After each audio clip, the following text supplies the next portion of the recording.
छात्राओं नमस्कार। आज हम एक राजनीति विज्ञान विषय में +2 कक्षा के अंदर प्रथम पाठ के कुछ महत्वपूर्ण प्रश्नों पर चर्चा करेंगे। प्रश्न है पहला, भारत में आज़ादी के समय रजवाड़ों का विलय कैसे किया गया? अर्थात देशी रियासतें जो आज़ादी के समय थी उनका भारत में किस प्रकार से विलय किया, किसने किया?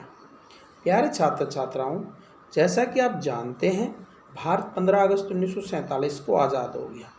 अंग्रेज आज़ादी के समय 3 तरह का ढांचा देकर गए। एक भारत का अलग देश, दूसरा पाकिस्तान अलग देश और 565 देशी रियासतें जिन्हें रजवाड़े कहते थे उन्हें अलग छोड़कर चले गए और उनको छूट दे दी गई कि वो भारत में शामिल हो सकते हैं या पाकिस्तान में शामिल हो सकते हैं या दोनों में से अलग स्वतंत्र रह सकते हैं। इससे भारत के टुकड़े टुकड़े होने की बहुत बड़ी संभावना बन गई, परंतु इस कार्य को पूरी तरह से सही तरीके से सरदार वल्लभ भाई पटेल ने पूर्ण करा और इसलिए उन्हें भारत का एकता पुरुष और भारत का लौह पुरुष भी कहते हैं।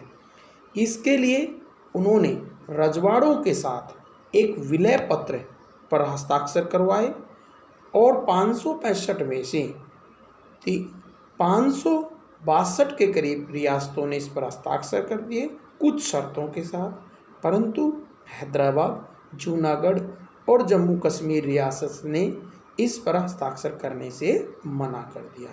मणिपुर ने कुछ शर्तों के साथ स्थानीय स्वायत्तता के साथ इस पर हस्ताक्षर किए थे और इस प्रकार से रियासतों का विलय की प्रक्रिया आरंभ हुई। अब प्रश्न पैदा ये होता, इस विलय की जो प्रक्रिया हुई, इस प्रक्रिया को का जो नाम दिया गया उसे विलय पत्र कहा गया। विलय पत्र जो था वह एक इंस्ट्रूमेंट के नाम से जाना गया। इस इंस्ट्रूमेंट के बल पर ही भारत में देशी रियासतों को मिलाया गया था। इंस्ट्रूमेंट ऑफ एक्सेशन के नाम से इसे जाना जाता है। अब हैदराबाद राज्य का विलय कैसे हुआ? हैदराबाद जो कि एक निजाम के अधीन आता था, उस समय निजाम का शासन होता था और यहाँ वर्तमान समय के काफ़ी महाराष्ट्र का कुछ क्षेत्र, कुछ उस समय के आंध्र प्रदेश का कुछ क्षेत्र, कर्नाटक का कुछ क्षेत्र इसके अंदर आते थे।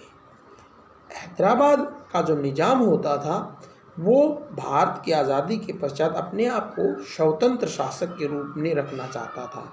नवंबर 1947 में सरदार वल्लभ भाई पटेल ने उनके साथ 1 साल का यथास्थिति समझौता किया, परंतु इसी दौरान वहाँ पर निजाम के अत्याचार बढ़ते गए।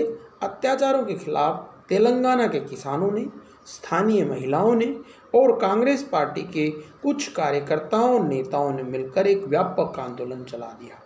आंदोलन को दबाने के लिए निजाम ने अपनी देशी सेना भेजी, जिस सेना को रजाकार कहा जाता था। ये कट्टरपंथी सैनिक होते थे। इन्होंने वहाँ के महिलाओं, पुरुषों पर भारी अत्याचार के, हत्याएं की, लूटमार की, बलात्कार की। ये घटना काफ़ी बढ़ती चली गई। अंत में सितंबर 1948 को भारत सरकार ने वहाँ अपनी सेना भेजी और सेना ने छुटमुट घटनाओं के पश्चात हैदराबाद का विलय कर लिया। उसके पश्चात आता है अपना मणिपुर। मणिपुर का विलय एक आपके इस पाठ में एक छोटी घटनाक्रम है। मणिपुर का राजा बोध चंद्र सिंह होता था।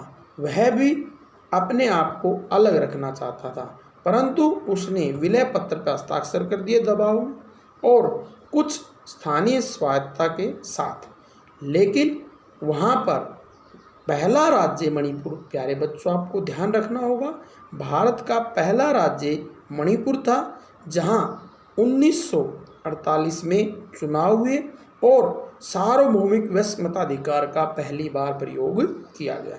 राजा ने जनमत के आगे चुनाव करवाने पड़े और अंत में विधानसभा के चुनाव हुए।